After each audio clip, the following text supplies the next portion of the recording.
நீங்க கேளுங்க சொல்லாது. அதிமுக பலவீனமா இருந்தாலுமே திமுகவுக்கு வந்து அதிமுக தான் வந்து பிரதான எதிர்கட்சின்னு இன்னைக்கு இப்போ உதயநிதி ஸ்டாலின் வந்து சொல்லியிருக்காரு. இதை பத்தின தகவல். இன்று புத்தாண்டு தின விழா புதிய ஆண்டு துவங்கி இருக்கிறது. எல்லோரும் மிக மகிழ்ச்சியாக அலுவலகம் திறக்கிற நிகழ்ச்சி இங்கே நடைபெற்றுக் கொண்டிருக்கிறது. வெள்ளகோயில் என்பது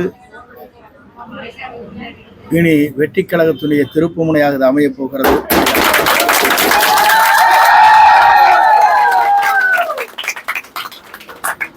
ஏனென்று சொன்னால் அவர் மலேசியா பயணம் உலக நாடுகளே வியக்கத்தக்க அளவிற்கு ஒரு வரலாறு படைக்கப்பட்டிருக்கிறது.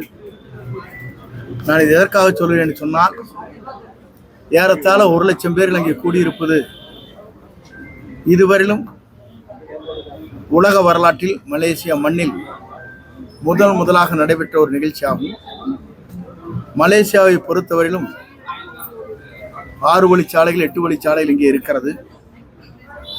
இந்த நிகழ்ச்சி முடிந்ததற்கு பிறகு பல்வேறு நாடுகளே வந்தவர்கள் தங்கள் நாடுகளுக்கு திரும்புகிற போது ஏறத்தாழ 2 மணி நேரம் போக்குவரத்து நெரிசல் ஏற்பட்டிருக்கிறது.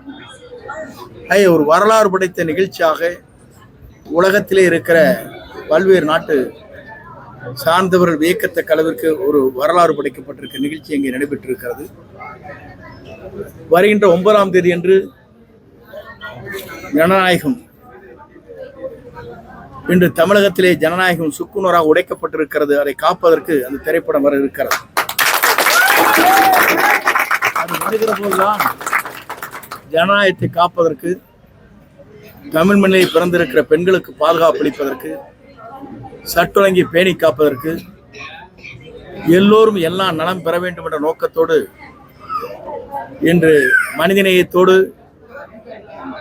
ஒரு திரைப்படத்திற்கு 250 கோடி என்று சொன்னால் ஆண்டுக்கு 4 திரைப்படம் வரால் நடிக்க முடியும்.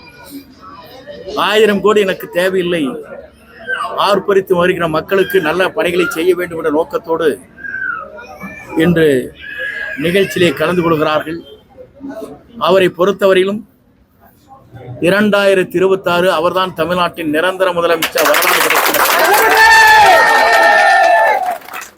அது எந்த சக்தியாலும் மாற்றி அமைக்க முடியாது. நீங்கள் இன்றைக்கு கேட்கப்பட்டிருக்கிற கேள்வி, துணை முதல்வரை பற்றி கேட்டிருக்கிறீர்கள். அவருக்கே தெரிகிறது யார் பலவீனமானவர்களை வைத்துக் கொண்டால் ஆட்சி முடியும் வரை கேள்வி கேட்க மாட்டார் என்ற நோக்கத்தோடு தான் இந்த கருத்தை அவர் வெளியெடுத்தார்.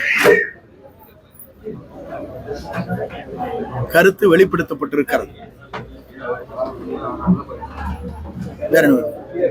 வேறவருக்கு சொல்லுகின்ற தகுதி அங்கே இருக்கிறது.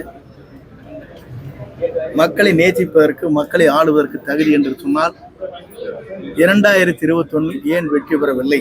1. 10 தேர்தலே ஏன் தோல்வி ஏற்பட்டது என்பது 2வது. மக்கள் தீர்ப்பு எப்படி அளிக்கப்பட்டிருக்கிறது என்பதை அவர் புரிந்து கொள்ள வேண்டும். அப்புறம் வந்து அரசியல் ஊழியர்களுக்கு மட்டும் 3000 ரூபாய் வந்து போனஸ் அறிவிச்சிருக்காரு முதல்வர்.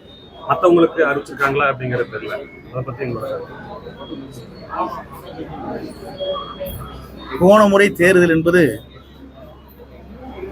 அரசு ஊழியர்களை வைத்துக் கொண்டு பல்வேறு வாக்குறுதிகளை தந்து அதன் மூலமாக வெற்றி பெற்ற வரலாறும் இருக்கிறது. இன்று அந்த வரலாறு அவர் கொடுக்கப்பட்டிருக்கிற பொங்கல் தொகை என்பது அங்கே இருக்கிற அரசு ஊழியர்களை கேட்டால் தான் தெரியும். தொடர்ந்து போராட்டங்கள் நடைபெற்றுக் கொண்டே இருக்கிறது. ராமதாஸ் அன்புமணியும் ஒன்று சேர்த்து சொல்லி அது அவருடைய கருத்து. பொங்கல் தொகை இப்ப கொடுக்குறாங்க. வரும் பொங்கலுக்கு வந்து அரசு வந்து எல்லாத்துக்கும் அதிகபட்சமா 5000 ரூபாய் வரைக்கும் கொடுக்கிறதா சொல்லியிருக்காங்க. அந்த தேர்தலில் எந்த மாதிரியான பாதிப்புகள் ஏற்படும்? பொங்கல் பரிசு என்பது ஒரு அரசு மக்களுடைய மனநிலையை புரிந்து கொண்டு செயலாக்குவது ஒரு அரசுடைய கடமை. பெண்களுக்காகவே ஏறத்தாழ பல இடத்திலே ஒரு நிகழ்ச்சி நடைபெற்றது. 1000 ரூபாய் 500 ரூபாய் பணம், பேருந்து, உணவு, சேலை அனைத்தும் வழங்கி ஒரு 1000 ரூபாய் தொகையை கொடுத்துத்தான் அவர்களால் அந்த கூட்டத்தை கூட்ட முடிந்தது. அன்றைய தினம் நடைபெற்ற நிகழ்ச்சி 2 லட்சம் பேர் பெரியார் மாவட்டத்தில் ஈரோடு விஜயமங்கலத்தில் வந்தார்கள். 1 ரூபாய் கொடுக்கக்கூடாது பணம் இல்லாமல் வருகிற கூட்டம் இங்கே, பணம் கொடுத்தால் வருகின்ற கூட்டம் அங்கே. இதுதான் இன்றைக்கு நடைபெற்றுக் கொண்டிருக்கிற. அதுவும் 2 மணி நேரம் தான் டைம், சினிமா பார்க்குற மாதிரி 2 மணி நேரத்துக்கு மேலே ஆயிடுச்சு எந்திரிச்சு போயிடுவான். இதுதான் நிலை. ஆனால் இங்கே ஆர்ப்பரித்து வருகிற கூட்டம் பணத்தை பற்றி கவலைப்படவில்லை. நாளை ஆட்சி மாற்றத்தை தமிழக வெற்றி கழகத்துடைய தலைவர் வெற்றி நாயகன் ஆட்சி முதலமைச்சராக வர வேண்டும் என்ற நோக்கத்தோடு தான் அத்தனை பேரும் தங்களுடைய உயிரை பணயம் வைத்துக் கொண்டு, பொருளாதாரத்தில் தங்களுக்கு இருக்கிற பொருளாதாரத்தை வைத்துக்கொண்டு, கடனை வாங்கி கொண்டு இந்த இயக்கத்திற்காக தங்களை அர்ப்பணித்துக் கொண்டிருக்க இயக்கம். இந்த இயக்கத்தை தமிழ்நாட்டில் வெல்வதற்கு எந்த சக்தியாலும் தமிழ்நாட்டிலே கிடையாது என்பதை நான் இந்த நேரத்தில் ஆணித்தரமாக சொல்லிக் கொள்கிறேன். ஏனென்று சொன்னால், உங்கள் குடும்பத்திலே கேட்டால் கூட சொல்லுவாங்க பிள்ளை பசங்களா, அப்பா இந்த தடவை எங்களுக்கு ஓட்டு போடும் பிரஷர் போடுறது கேட்குறாங்க இல்லையா, தலையாட்டிட்டீங்க. ஆகவே வெற்றி நமது தான். அது சொல்ல ஆளும் கட்சியை பற்றி நான் சொல்லவே இல்லை.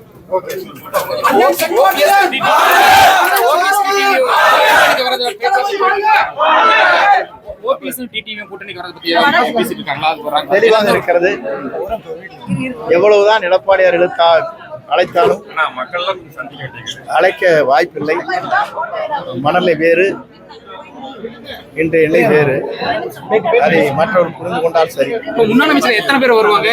பணிகள் எப்படி போயிட்டு இருக்கு?